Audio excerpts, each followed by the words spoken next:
Bom, vamos começar o coletivo, estamos ao vivo aqui pela 102 FM. Barbieri, boa noite. Eberson, prazer novamente falar contigo.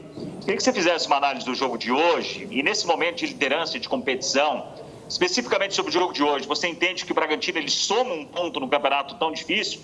Ou em função até do que ele havia apresentado nos últimos jogos, ele perde 2 pontos? E já aproveitando o gancho, você não contou com o Léo Ortiz hoje, mas a resposta foi imediata do Natan e nós o elegemos o melhor em campo hoje. O quanto é importante para um atleta tão jovem ter agora uma sequência com a ausência de um dos principais jogadores do Bragantino? Boa noite.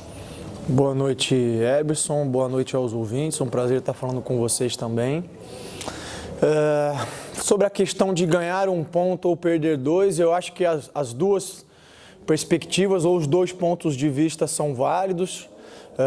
Não quero me ater a nenhum deles. Sem dúvida nenhuma a gente esperava outro resultado, isso é claro, é a verdade absoluta. A gente esperava uma vitória, realmente eu acho que a gente não conseguiu imprimir o ritmo habitual, a intensidade habitual, e aí preciso analisar com mais calma isso, especialmente no primeiro tempo. Apesar de ter o controle do jogo, faltou com que a gente criasse melhores oportunidades. Mas a gente conseguiu controlar bem uma equipe que tem um contra-ataque muito rápido, como a equipe do Ceará, uma equipe muito forte fisicamente. E, enfim, conseguimos um empate que eu acho que não é dos piores resultados, nos mantém ainda no topo da tabela, enfim, e a gente continua pontuando. Mas volto a frisar, sem dúvida nenhuma, a nossa ideia era buscar a vitória. Até as trocas, as alterações foram nesse sentido, né? Em relação à entrada do Natan, o Natan já tinha feito outros bons jogos, mas eu concordo com vocês, eu acho que hoje ele fez uma partida de altíssimo nível e isso vai de encontro ao que eu falei em relação ao Ceará ter um contra-ataque de muita velocidade com os 3 homens de frente. Ele fez coberturas espetaculares, ganhou os duelos físicos, ajudou bastante a equipe. Para nós é fundamental a gente poder contar com os jogadores que às vezes têm menos oportunidade e quando entram conseguem elevar ou manter o nível da mesma maneira. Barbieri, boa noite. Sérgio Loreto, da equipe Futebol Total Nova Norte FM, tudo bem? O Messias saiu de campo falando que o Ceará não veio a Bragança pelo empate, que veio para vencer, e eu não concordo de maneira alguma. Eu acho que muito pelo contrário. O Ceará veio a Bragança para não perder. Ele sabia que estava enfrentando o time de melhor ataque no campeonato, o líder da competição, e você olhar os números, posse de bola e tudo, mostra que o Ceará não queria ganhar, se achasse uma bola no contra-ataque.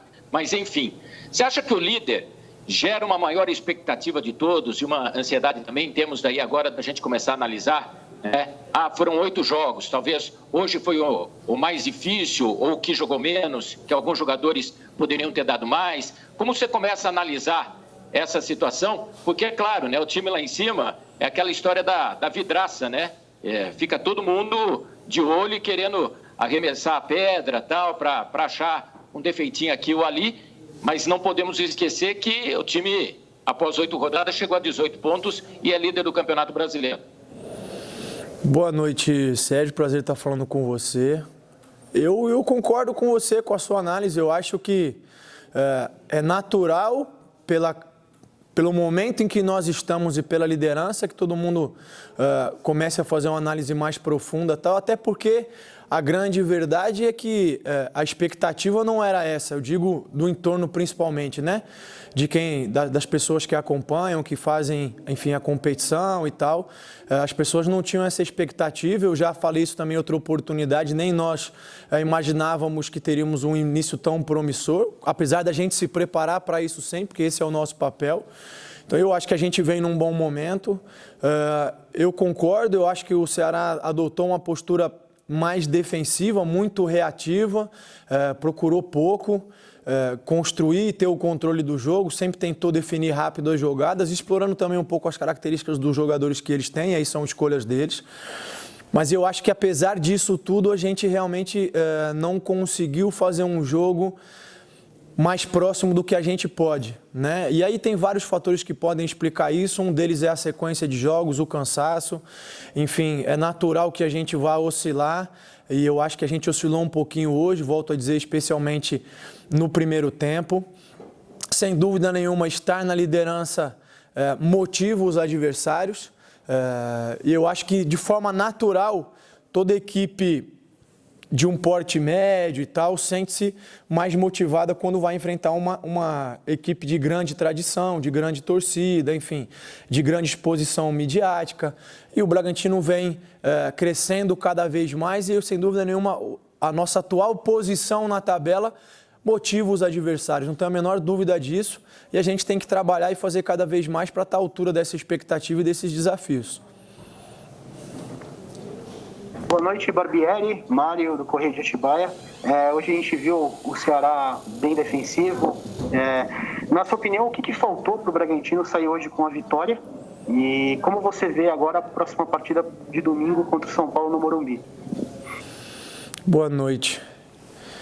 Eu acho que a gente deveria ter imprimido um pouco mais de ritmo na movimentação da bola para gerar mais espaços nas defesas deles, conseguir fazer com que eles balançassem e depois, de repente, pegar o lado oposto um pouco mais livre.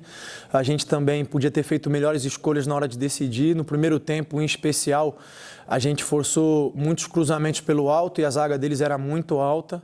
Então, essa foi uma conversa que a gente teve no vestiário também, tentar explorar um pouco mais as bolas de chão. A gente quase foi premiado com o Aderlan, com uma bola cruzada no final. O Pedrinho teve a oportunidade de fazer o gol. Então, eu acho que um pouco mais de velocidade e fazer melhores escolhas ali próximo à área poderiam nos ajudar a criar melhores oportunidades e, quem sabe, sair com a vitória, né? Em relação ao confronto com o São Paulo, é um desafio grandíssimo. Eu sei que o São Paulo não vem no melhor momento da temporada, mas é uma equipe de tradição gigantesca, de muita história, com um elenco muito qualificado e muito bom, com um treinador que já conseguiu fazer um trabalho muito bom no primeiro semestre. Eu acho que é questão de tempo até que eles consigam encontrar o caminho novamente. E o nosso papel é fazer com que isso demore um pouco mais e que a gente consiga ir lá e tentar buscar o melhor resultado possível, que sem dúvida é a vitória. Barbieri, boa noite. Angelito da TV Bandeirantes de Campinas. Enfrentar o São Paulo nessa situação, nesse momento que o tricolor paulista vive, está na zona de rebaixamento, é complicado? Fica um jogo mais truncado, sem muita exploração para os ataques? Eu acho que é possível que sim, não tenho como te dar certeza, mas eu acho que é uma leitura que faz sentido, que é coerente. Até pelo momento que eles estão, fica um jogo mais aguerrido, mais disputado, acaba fugindo um pouco do que é normalmente a característica com as equipes de mais tradição, né? E isso pode ser uma dificuldade para nós, mas só vamos ter certeza disso a partir do momento que a bola rolar. O que a gente tem que fazer a partir de agora é recuperar os jogadores, como eu falei, pelo espaço curto de tempo entre os jogos, e depois analisar o São Paulo e fazer as melhores escolhas pensando em buscar a vitória. Barbieri, aqui quem fala é Diego Floriano, da 102 FM, é um prazer falar com você pela primeira vez. Eu gostaria de saber um pouco sobre a evolução do Cleiton. O Cleiton, nas últimas 3 partidas, tem sido uma peça fundamental na equipe do Bragantino, com defesas muito importantes. Então eu gostaria que você falasse um pouquinho da evolução do Cleiton tecnicamente e a possível convocação dele para a seleção olímpica, para os Jogos Olímpicos de Tóquio, e qual seria o tamanho da falta que ele faria no Bragantino. Boa noite, Diego. O Cleiton, sem dúvida nenhuma, em especial nos 3 últimos jogos, teve atuação incrível, teve papel determinante para as nossas vitórias, fazendo defesas importantes em momentos cruciais. O que mais me chama a atenção foi a maneira como ele reagiu à não convocação para a seleção num primeiro momento, até por todo o histórico que ele tinha tido de convocações. Eu, particularmente, achei que isso podia, de alguma maneira, se estender por mais tempo, enfim, em relação a um possível desânimo, alguma chateação, mas não, ele já desde o primeiro momento reagiu e reagiu da melhor maneira possível, né? Que é fazendo jogos desse nível e demonstrando a capacidade e o potencial que ele tem. Eu desconheço essa questão da convocação. Ele é um jogador hoje para nós importantíssimo, como é o Léo Ortiz, como é o Claudinho, que também está convocado. Toda vez que um jogador tem a possibilidade e a oportunidade de defender a seleção, para nós também é motivo de satisfação e alegria, porque eu falei de uma forma indireta, é o reconhecimento do trabalho de todos, né? Não apenas do clube, mas da comissão, do staff técnico e também dos companheiros dele que trabalham no dia a dia, que ajudam ele a se desenvolver e ter esse nível de competência e de atuação. Barbieri, são duas questões até rápidas contigo. A primeira aí do Claudinho também para a seleção. E o Branco, no dia da convocação, ele chegou a dizer que os jogadores jogariam a rodada no meio de semana antes da viagem para o Catar. Você vai ter o Claudinho, além do jogo de domingo, também para o Cuiabá na quarta-feira, né? Essa é uma pergunta. E a outra é sobre o Praxedes, que já nos 2 jogos, agora, hoje e no anterior, já ficou no banco. Às vezes o torcedor, mas por que o Praxedes não jogou? Ele vinha jogando, mas queria que você explicasse um pouco, né? Porque jogar num time como o Internacional é uma coisa, chegar aqui e conhecer o grupo é outra. Então eu queria que você falasse disso. E também Coelho e Hurtado. Você vai ter esses jogadores à disposição também já para o final de semana? Então vamos lá, são muitas, eu vou tentar lembrar de todas aí. Primeiro, em relação ao Claudinho, até onde eu sei, mas é possível que eu esteja equivocado, ele pode atuar no meio de semana. Tá? Essa é a informação que eu tenho, não me passaram nenhuma outra informação diferente. Se for o caso, acredito que eu vou ser avisado com antecedência. Em relação ao Praxedes, ele chegou, está treinando, já conseguiu vir a 2 jogos, ainda está entendendo e está aprendendo a dinâmica de jogar da equipe. É um jogador que, a princípio, tem as características para atuar como atua o Lucas Evangelista, como atua o Ramires. Pode fazer, de repente, também um primeiro volante, como às vezes o Ramires faz, em algumas situações, mas é um jogador mais de chegada, né? E eu tenho essas peças que estão bem, que estão atuando bem, preciso respeitar também o momento. Não tenho dúvida de que o Praxedes vai nos ajudar bastante e que daqui a pouco, com a sequência de jogos, ele vai ter as oportunidades dele e vai nos ajudar muito. Em relação ao Coelho e o Hurtado, eu não tenho a confirmação se eu vou poder contar com eles no final de semana. Me parece que a situação do Coelho está um pouco melhor encaminhada do que a do Hurtado, mas eu não tenho como afirmar a você que eles vão estar disponíveis para o jogo de domingo. Boa noite, Barbieri. Rodrigo Seixas, do Correio de Atibaia. Eu queria que você comentasse aquele lance do final em que o Pedrinho quase faz o gol. Antes desse lance, você chama o Aderlan, você chama o Fabrício Bruno para conversar e o Claudinho. Essa jogada que eles fizeram, foi o que você conversou com eles um pouco antes disso? Ou você pediu para o Aderlan vir mais para a linha de fundo, fazer aquele cruzamento? Eu não colocaria exatamente como uma jogada, né? Porque a jogada dá a impressão de que foi algo ensaiado. Não foi algo ensaiado, mas foi uma orientação no sentido de que eles estavam fechando bastante os espaços por dentro. A gente tinha acabado de entrar com o Krigor, se eu não me engano. Então tinha dado mais peso à área e que a gente precisava procurar as laterais do campo e tentar cruzar mais essa bola, gerar mais volume na área para que a gente pudesse finalizar. Além da orientação, como eu já frisei anteriormente, da questão de usar mais as bolas rasteiras, bolas rápidas e não tanto bolas lentas e aéreas, porque favorecer a defesa deles. Então, nesse sentido, sim, partiu da orientação, mas a execução, o entendimento, a escolha final sempre é dos jogadores, né? Barbieri, a pergunta é a seguinte. O Bragantino está isolado, está lá em cima, na ponta da tabela. Você vai ter gás para conseguir manter esse ritmo até o final? Você acredita numa oscilação ainda? E eu gostaria que você comentasse deste lance final, o juiz encerrar ali na cobrança de escanteio. O escanteio nem foi cobrado e o juiz encerrou a partida. Se é que você pode comentar e gostaria de comentar esse lance para que não venha acontecer outros, né? Inclusive, quem sabe aí prejudicar até o Bragantino no futuro. Sim. Bom, em relação a ter gás é difícil responder.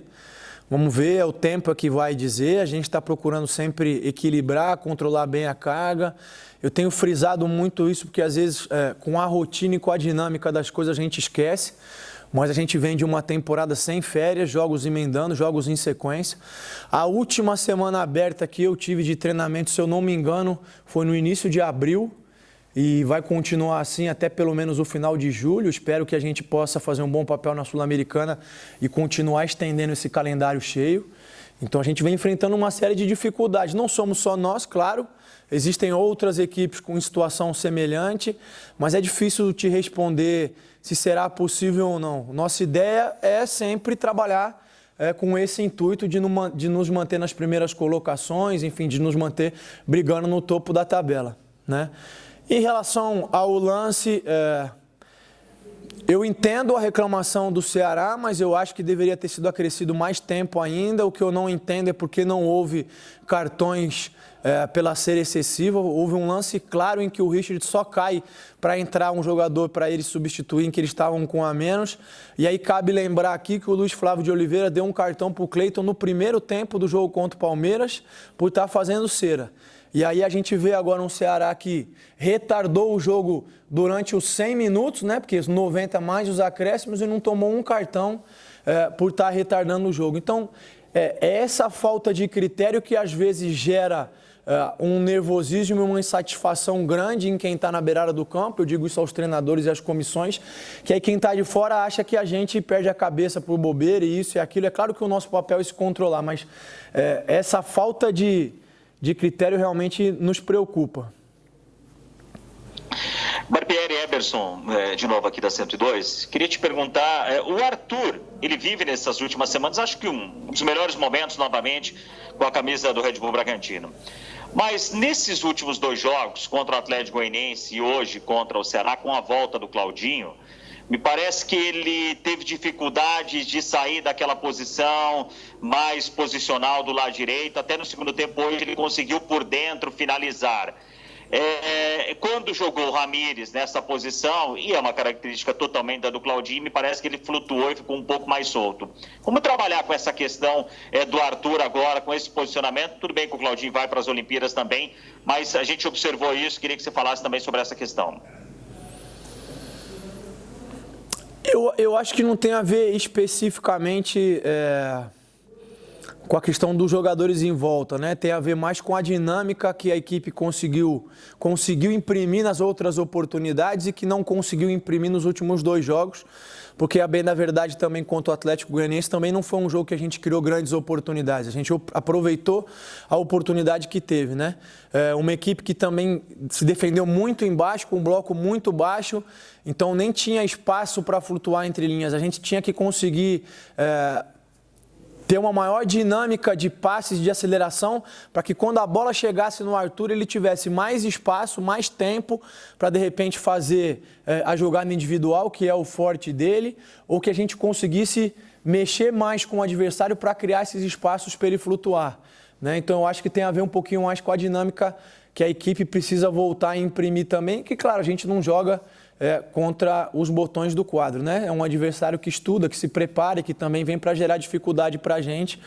Então, eu acredito que esse ponto que você tocou, que faz sentido, tem mais a ver com essa questão aí. E aí são coisas que a gente tem que ajustar, volto a dizer, a gente tem tido pouco tempo, mas no tempo que a gente tem, a gente vai tentar potencializar isso, sendo em alguns minutos no treino ou através de situações de imagem, de vídeo e por aí vai. Barbieri, para fechar, você falou aí da questão do critério de arbitragem. Antes, só aproveitar aqui na coletiva, viu? Depois, lembre o Thiago Escuro que o Messi está sem contrato no Barcelona, tá? O Messi está no mercado aí, de repente. Agora, aconteceu um lance inusitado, Barbieri. O zagueiro Gabriel Lacerda, do Ceará, se machucou. Ele sai de campo para ser atendido. O Ceará fica com 10. Daí o Ceará vai preparar um jogador para entrar, o Jordan, só que o Bragantino tem a posse de bola com o Arthur, ia sair para o contra-ataque, e o goleiro Richard simplesmente se joga no chão na área e faz com que o juiz pare, né? Eu queria entender isso, porque... E daí a gente depois fica aqui, mas o Barbieri, não é esse o caso, mas o Barbieri ficou nervoso, né? Vamos supor, o Barbieri isso. Pô, eu aqui do lado de cá, eu queria invadir e reclamar. Como que pode isso? Como que acaba isso no futebol? Tava visível. Se o árbitro não para o jogo e o Arthur parte pro ataque, o Richard ia se levantar rapidinho. Ele não ia ficar caído daquele jeito. E ele caiu, entrou o Jordan, daí tá tudo bem. O que se pode fazer numa questão como essa? Bom, primeiro em relação ao Messi, a gente tem o Elinho e o Arthur que são canhotos, né? Eu vou conversar com a direção se é possível trazer mais um jogador canhoto. Te agradeço a indicação. Mais um ponta canhoto aí. Eu acho que talvez a gente consiga achar um espaço para ele. Em relação ao que se pode fazer, eu acho que é exatamente isso que nos deixa frustrados, né? Porque a gente do lado de cá, a gente não pode fazer nada, né? Eu também não quero demonizar nem crucificar os árbitros, entendeu? Mas são situações que realmente deixam a gente com um sentimento de impotência muito grande, porque para mim o lance é nítido, é claro, é escancarado, ele tinha que tomar uma postura. E aí volto a dizer, se nenhum árbitro tomasse nenhuma atitude, seria uma coisa.